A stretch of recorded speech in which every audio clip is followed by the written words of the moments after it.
It's Piper, and I'm bored. I thought I'd react to some D&D horror stories.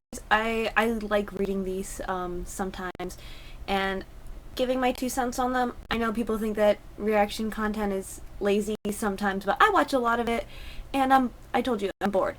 Right, so let's get into it. Rules bending DM who just can't lose. I was in a homebrew campaign with my boyfriend a little while back. Our DM was new-ish. He seemed to be familiar with 3.5e but wanted to use 5e and would often use each edition's rules interchangeably. I don't really have a problem with that as long as it makes sense. I played as a human artificer and my boyfriend plays as a dragonborn cleric, and we were the only ones to show up to a session 0. We start off at level 1 and my boyfriend and I coordinate with each other to have our characters know each other at the start and the DM approves. But despite that, he decided to rewrite our character motivations without any consent. Okay. My character traveled to the main kingdom as a means to make a living as a talented blacksmith and inventor, but according to my DM, the real motivation is to figure out what her dreams mean. Weird dreams about magic. A main concept in his story is that magic shouldn't exist and it's a very new thing, so our characters having any magic is taboo, which he didn't elaborate on when I gave him my backstory because as an artificer, my character studied magic in order to learn about infusions and magic machinery. Great, right? Whatever. We continue as if nothing happens. But in session 0, my character gets downed by 3 apes. They came out of a magic portal in the middle of town. Okay, random. I'm not normally opposed to combat in the first session, but when you only have 2 level 1s in the first session, you should either not have combat or make it easy on players. Apes have multi-attack. That's 2 fists per turn with an advantage of 6 damage. Or average of 6 damage. Now, if I'm correct, that's about 36 damage per round. My artificer is level 1 with 7 HP. Thankfully, before he downed the cleric, he had the town guard swoop in and save us. Session pretty much ends after we strike a deal with the king to look into all this magic shit. Next session starts and we have to meet with the rest of the party. They're nice enough and they play the game just fine. This session, DM throws a giant octopus at us and a made-up sea monster as we're sailing to the location we need to go. Our party at this point is me, my boyfriend, another couple, and a friend of mine from another campaign. 5 level 1 players. Artificer, me, cleric, boyfriend, barbarian, ranger, and paladin. Our barbarian is down within the first 2 rounds, then the cleric. I'm stuck at close quarters with the sea monster, while the pally and ranger fend off the octopus. Combat is cut off because there's no one steering the ship and we crash, but luckily we end up where we're supposed to be. My boyfriend and I bring up the combat difficulty to our DM, but he shrugs it off and says, well, you gotta play smart. Which isn't bad advice. Advice that I always take to heart, but this is just kind of ridiculous. I tried to roll with it because we were just starting off and I wanted to see where the story was going. We run into a town of kobolds who seem friendly enough. We spoke with some NPCs about where we exactly needed to go, and it turns out we had a lead in a fungal cave in the mountains. Great. The NPC guide we were with asks us which route we'd like to go to get there, a boat or through the mountains.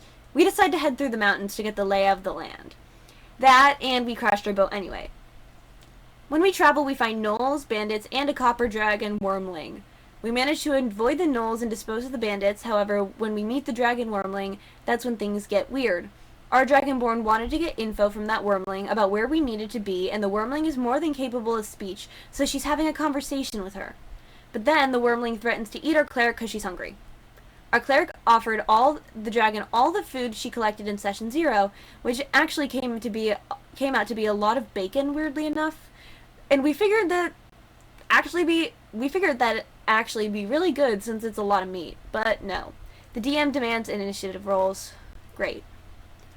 My boyfriend and I are kind of looking at each other like, is this guy for real? During combat, since the copper wormling doesn't match any of the stats of a copper dragon anything, this one is clearly not a good alignment since it initiated combat without any real reason. It was not breathing acid, but rather fire, and despite it being a wormling, it actually had eggs that it had laid. We told this info to our DM, but again, he shrugged it off, saying, oh well, too late. This DM also constantly ignores the game's mechanics and rules if it doesn't favor him, but the moment it does, actually, it's DM's rules, so shut up. What the fuck ever, bro. We decide as a party to threaten the eggs rather than the dragon in an attempt to negotiate our escape. Let us go and we won't kill your offspring. The dragon ignores, and our cleric casts Toll the Dead on the eggs. Smart move, rotting the eggs from the inside.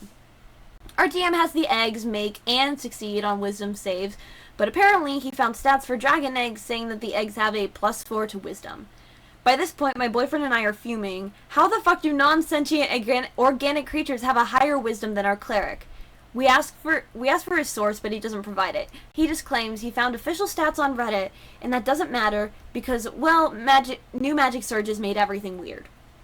I excuse myself to cool off in the bathroom while the party continues for a bit. I go quiet for the rest of combat and only do my turns. Thankfully, none of us died this time. Yay. We continue on our way after a long rest. And you'd think, considering we fought a giant fucking octopus and our ship crashed, that we'd be expected to take to the mountains, right? It seems like the right move. Apparently not, according to the DM. We went 2 sessions traveling through the mountain just to end up in a big fucking circle, and the town's NPCs mocked us for taking the mountains. By this point, I throw my headset off and leave the room. Session continues without me, but we end pretty soon after. My boyfriend and I are considering leaving the campaign entirely, but we feel bad for dragging our friend into it too. So we decide to stick it out just a little longer. And when we continue, we are strictly focused on the mission, and we don't bother with potential loot or deviation from our path. We eventually get to the fungus cave. Combat starts once more because of course it does. My boyfriend goes through with his turns, rolls a nat 1 on a melee weapon attack. DM gets excited as he has a list for crits. We're intrigued, nervous, and skeptical all at once. As you make your attack, a magic portal opens up and your corporeal form ceases to be. Yes, folks, you heard that right. That natural 1 weapon attack led to a magic portal opening up and killing our now level 2 cleric. Everything goes silent. You guys are able to get her soul back from the astral plane and put it in a new body. It's okay. No, I'm done. Once again, I leave. By this point, my boyfriend mutes and is fuming. We're sick of these rules that don't make sense, the lack of consistency, and the most ass-backward combat for our level. The DM warned us that this campaign would be difficult, but not like this. This is where I draw the line. My boyfriend leaves the campaign first, claiming that his work schedule is getting in the way. Same for our friend soon after. Me, though, no. I DM him, tell him that I don't like his style of DMing. Nothing is consistent. The rules are constantly changing, being bent to his will without any concern for logic or creativity. He has a horrible DM versus player mentality that I refuse to live through again. I leave the campaign and never talk to him again. Nowadays, I only play with my boyfriend, a couple of our friends in campaign. Never felt better, lol. Wow! This guy sounds like a prick. Holy shit. Okay, so I am a DM, and I do a lot of rules bending and a lot of homebrew. But I do a lot of rules bending in... I discuss certain rule bending with my players first, or rule bending comes in... I need to progress something this way, or whatever. I'm not really a huge fan of just changing things on a whim. I'd never crash. I do think that the combat saves your DM made are things I would do, like you're losing to the octopus and the sea monster, so the ship crashes and you all live. That's fine. I've done things like that because I'm really bad at combat, like leveling. I'm getting better at it, but I'm not great at it, so I have almost TPK'd our party before on accident because of things like that, and I have fudged rolls, changed HP, or done something like that. But the whole changing your character's backstory without being asked, recreating a magic system that doesn't make sense, or mixing rules without explaining it, I think that that's really annoying, and I would never want to play with that.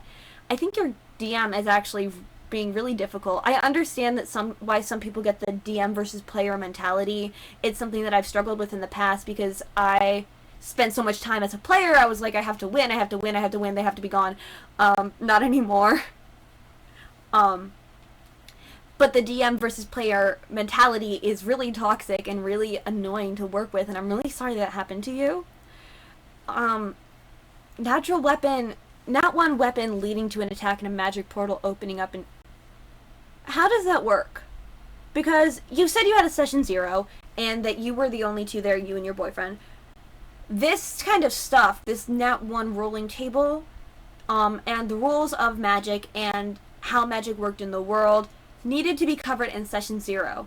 Because if you're playing a character like an artificer who has to study magic, and magic is new and thought down on in the world, that needs to be mitigated in a session 0 so you can figure out, well, if I want to still play an artificer, how does this work?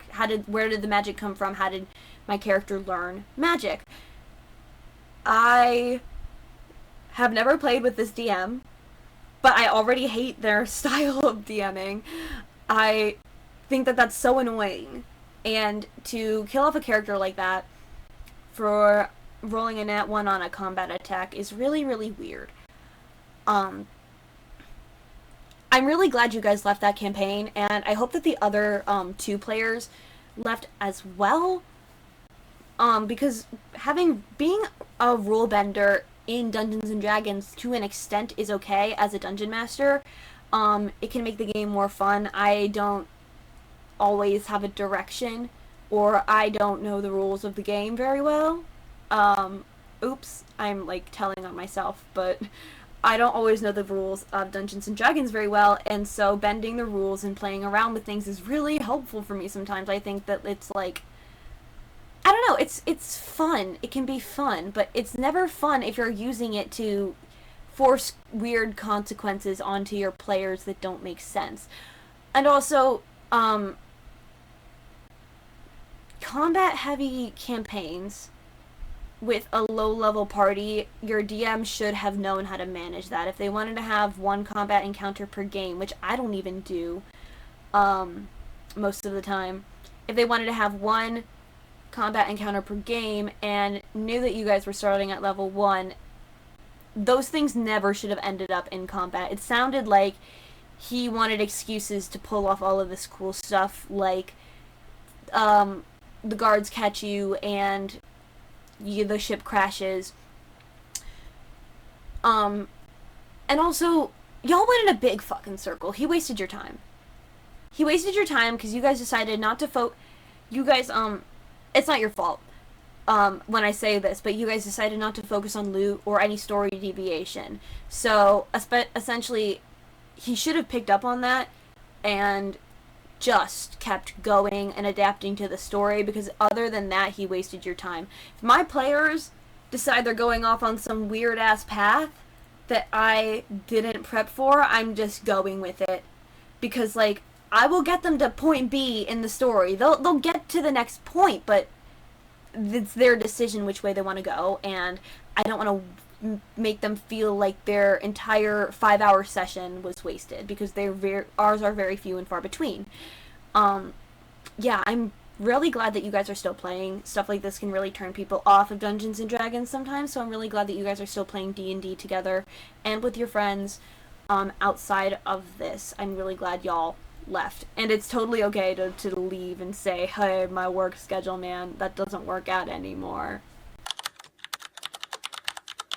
DM tried to TPK, should I feel some sort of way about this? Okay. I don't know, let's see. Okay, last session, a player in our group had opened a spirit box from a merchant. One of our players wasn't paying attention during the whole scene about how the box was dangerous, and that he was getting rid of it for cheap, and the guy wanted it after, so he bought it without paying attention to any of the downsides that were mentioned. And our DM rolled an infernal ancient blue dragon on the encounter table. Holy shit. We are level 5, so there was no chance to win. It was going to be a chance to run and likely die. I'm a wizard and had all my level 1 spell slots and a level 2 slot. At the end of that session, I had mentioned my plan was to cast invisibility and use my winged boots to fly so I wouldn't leave tracks. So the next session came along, we all rolled initiative, and I rolled ahead of the dragon, so I cast invisibility and flew. On the dragon's turn, the DM says he has unfortunate news that the dragon has true sight, and he even told another player that it had it before session, laughing about how my character is dead because of the true sight. So when this came along, I was surprised and felt a little targeted, but I kept playing. In the end, my character ended up dying, so I was kind of upset, but I waited until after the session to look into the stat block just to see, and found out it did not have true sight. So I'm a little frustrated because I understand changing stat blocks is well in the DM's ability, but I feel a little targeted, and he just changed it to give it a true sight specifically to counter my plan. Should I feel a little should I feel a certain way about the DM in this situation? It just feels a little targeted. In previous sessions, I had been heavily targeted in most combats. Sorry for the bad grammar. Typed this up pretty quickly. Any thoughts would be appreciated. Yes, but yes, you should feel targeted. Specifically, the detail of finding out that the DM had planned this with specifically you in mind, and laughing about how your character was going to die. And you came up with a really smart plan, and you told the DM the session before, hey, I have this plan. Can I do this? And they said yes, and so you come back the next session, next week, and you go with your plan, right? And the DM is like, haha, actually, it has true sight, but I wasn't going to tell you that. And that's fine for a DM to want to thwart a plan by adding something to counter it in like a monster stat block. But based on the way that the DM was acting, I guarantee that they had not planned to put this in with that blue dragon in your last session. Yeah, I really feel bad saying that you were probably targeted in this, but I think you were. And I think that sucks, and I think you need to talk to the dungeon master, because that was really uncool. Especially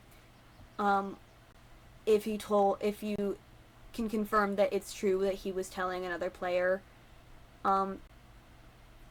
that he had given it true sight before the session started, and laughing because it was going to kill your character. Especially if you ask your DM, did you just not want this character? Is this me? I wouldn't immediately leave the group, but I would immediately, like, ask or talk to the person who's in charge of your game and kind of get some insight on that. And I hope whatever your insight ends up being, it's a nat 20. Oh my god, I hate myself. Oh my god, I can't believe I said that out loud. Future Piper isn't gonna take this out, is she? Alright, let's go. Which one is next? How a former friend group turned us all against him by trying to be the main character, among other things. Woof. Okay, this one is also kind of long. Over 4 or so years ago, I decided to join my very first D&D campaign. One of my friends, we'll call her Willie, and another mutual of ours, who we'll name Nelson, shared a friend group which ran a Roll20 campaign over Discord for a couple years. They had repeatedly told me about the fun things they got up to on the regular, and as I was no stranger to roleplay, it piqued my interest rather quickly. After consideration and character building, I came up with my own character to join in on the fun. After 4 years, we're still going strong and having quite a lot of fun together. We had the occasional oddball player who joined the group, only to leave later due to player incompatibilities, but we always kept a good player count of roughly 5 to 7 people, fairly standard as was the campaign itself. Good old medieval fantasy, just the way we like it. Between the other mainstays of the group, however, there'd be one who'd make my time as a new player and that of the other members of the group rather difficult. Introducing the main character of our story, who we will simply refer to as Brad. Ooh, I hate Brad already. As I was the newest member of the group, and new to D&D in general, I tried to offer my character's alchemy services to the group to help them out. While I had my own goal to achieve, I knew I couldn't do this alone, and it just so happened that they were in need of assistance as well. 2 birds, 1 alchemist's stone.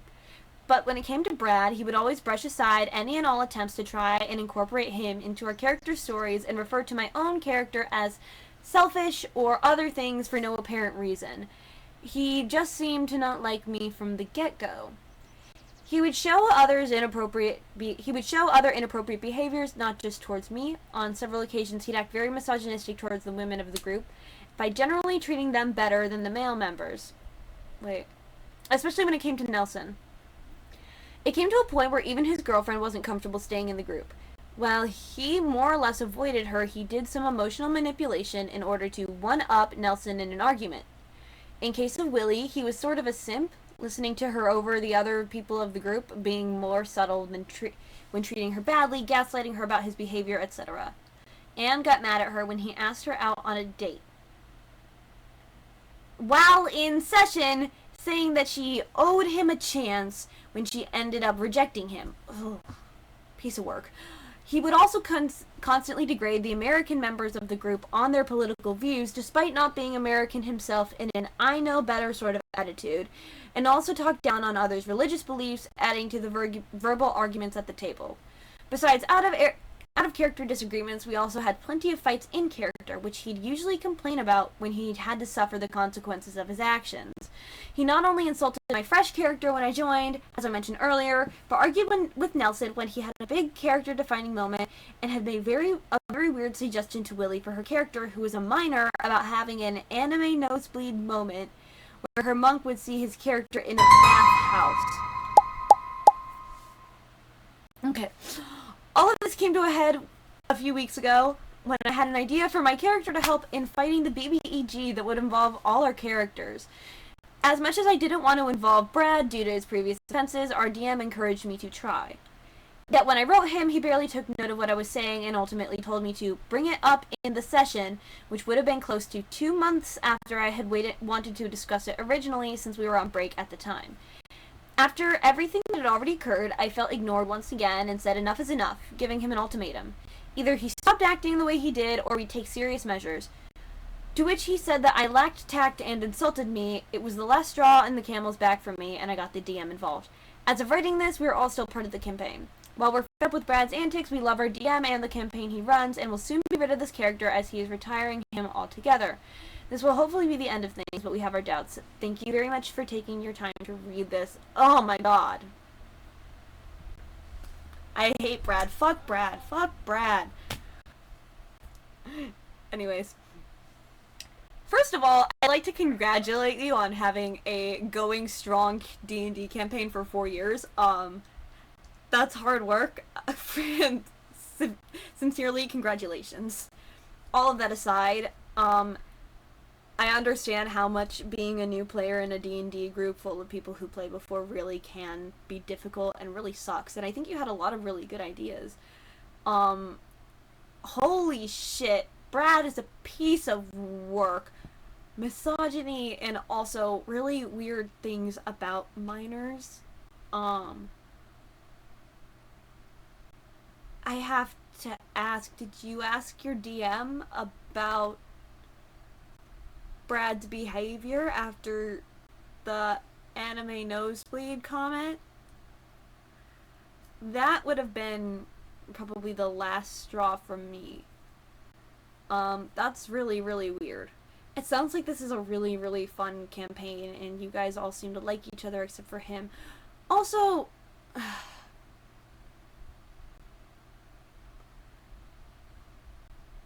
the American, non-American political disagreement is really such bullshit, especially with a lot of the things that are happening right now in the US. I am American. Oh my god, no, we totally couldn't tell. I don't actually know if you could tell. American accent, I guess. I don't know.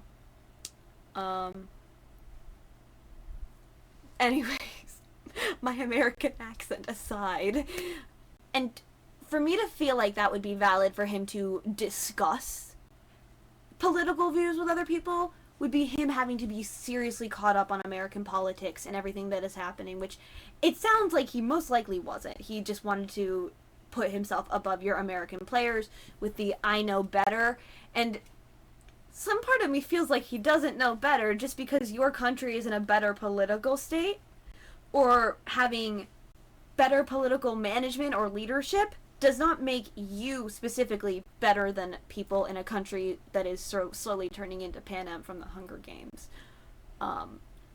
Right? That doesn't make you any better just because of where you live and the people in charge being better. The people in charge aren't you.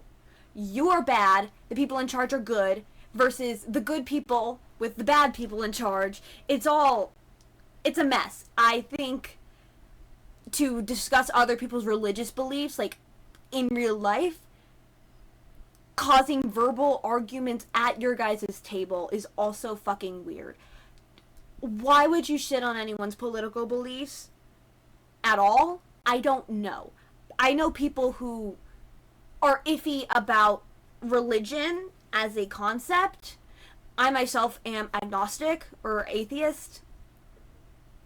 Whichever one I put on the screen. Because I'm saying words. But you know what I mean. Right? But there are people of faith in my group, or in groups I've been in the past, and religion rarely comes into conversation at all. Get rid of this piece of trash! Get rid of him! And it sounds like you were very much in the process of getting rid of this piece of shit. So I'm very, very glad for that. For him to be completely unreceptive to ideas and group work and making people seem selfish when they want to talk about their characters and gaslighting and... God! I hate this man. Oh my god. The hatred. If Brad has no haters, I'm dead. Oh my god. She owed... I'm gonna have to come back to this one to actually articulate my thoughts. Oh my god, holy crap. Alright. I'll see you in some time, for sure. Holy fuck. Alright, I'm back. It's a new day. I've changed clothes and washed my hair and put on makeup because, I'm filming this still. That's a stupid, re-intro, but, my feelings on Brad remain the same. Fuck Brad. I know that a lot of times people put up stuff like this, kind of, am I the assholes or horror stories, kind of rage baity, but unfortunately, this kind of stuff does exist within a lot of D&D communities, and it doesn't surprise me that there are stories like this on here, and I'm going to give it the benefit of the doubt that it is a real story, because I think that in the general D&D community, on pages like this, in real life, there are too many accounts of things like this for it not to be a consistent trend in some groups, and obviously that doesn't dictate every single group. I think they are still largely outlier horror stories, but I think that because of the amount of games that they're probably running, you know, worldwide, constantly throughout the years, I do believe that there are probably a relatively high number of stories like this. I've had horror stories not that extreme, but some of them are really bad, and maybe I'll share those at a different time. But yeah, I just wanted to make that disclaimer. New group member doesn't differentiate between in-character and out-of-character play. Classic. Content warning, character death, harassment, and verbal abuse. So this happened a few months back. I've been part of that D&D group for about 4 years. Congratulations on 4 years. Wow, could never be me. Other players change, but the DM and me have been playing for those 4 years. After losing a player because of IRL issues for which he couldn't play anymore, we searched for a new player. DM has a friend he's already played with before and invited them. First, all is fine, have a bit of banter and in-character conflict between all party members, but nobody takes it out of character. The session before the disaster, my character was felled in battle, and we were ambushed by a bunch of monsters, and my characters sacrificed themselves so that the rest of the party could flee. I'm sorry for your loss, man. That must suck, but good on you for, I guess, making the heroic sacrifice. My character, the party then met my new character in a mine where he was working to supply iron to the city near the mine.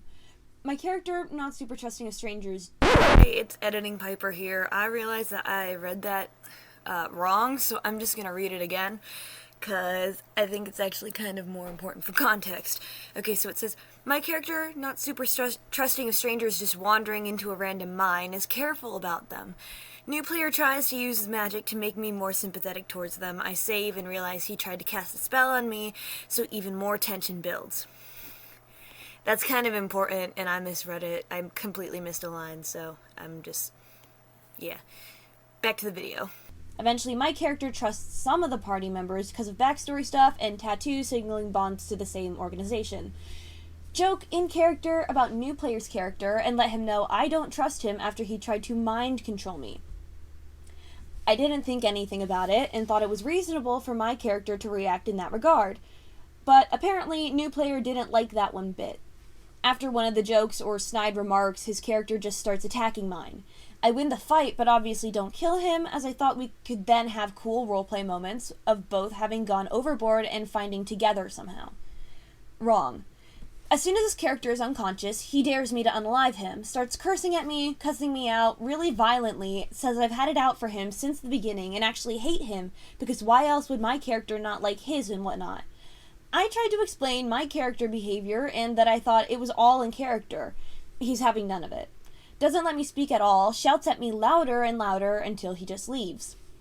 I discussed it with the rest of the group if what I did was too much, and they all, including the DM, thought it was fine, and for roleplay. Later, the DM texts me and says that the new player will only join again if I apologize to him and don't play like that anymore. Everyone else thought it was super awkward, and we all didn't feel comfortable playing with someone that behaved like this, so the DM kicked him out.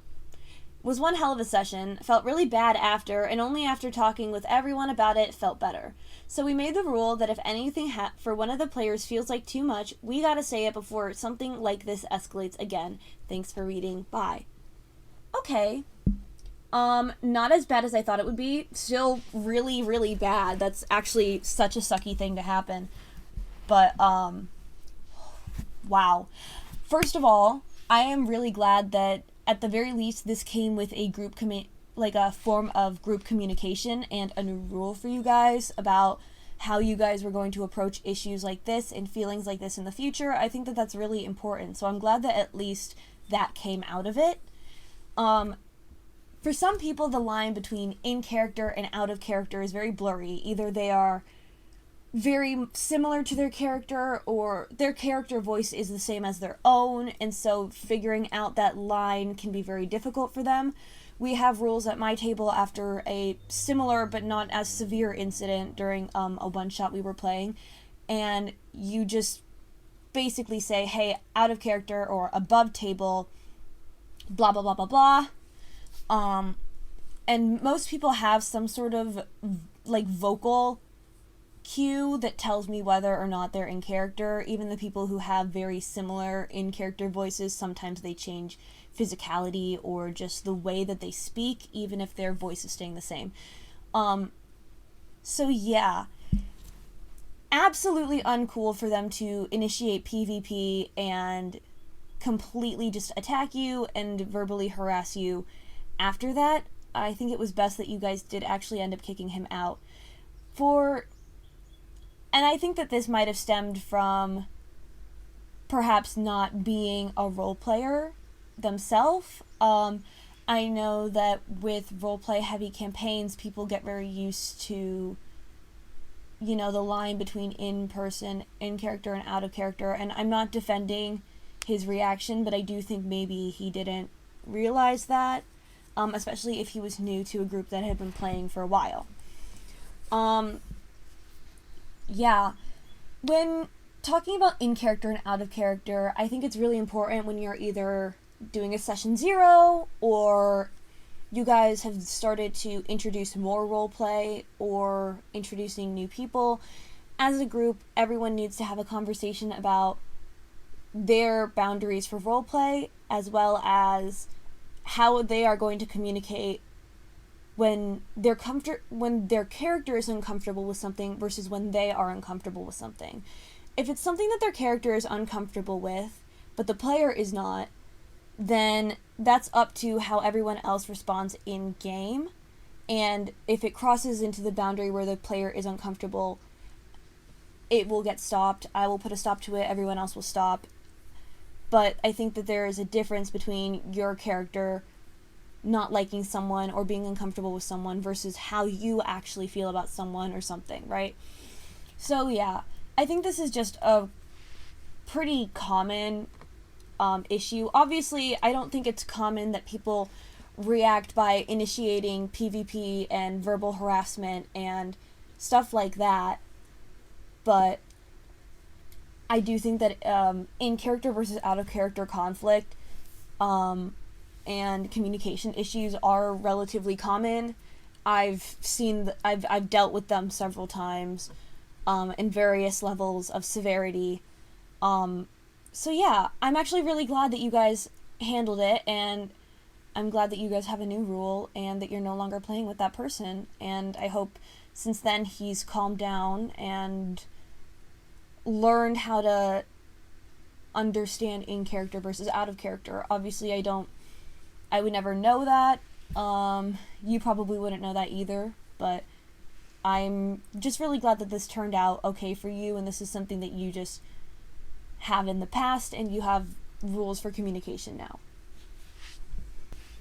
I think I'm gonna leave it there because I'm rambling, but I hope you guys enjoyed this video.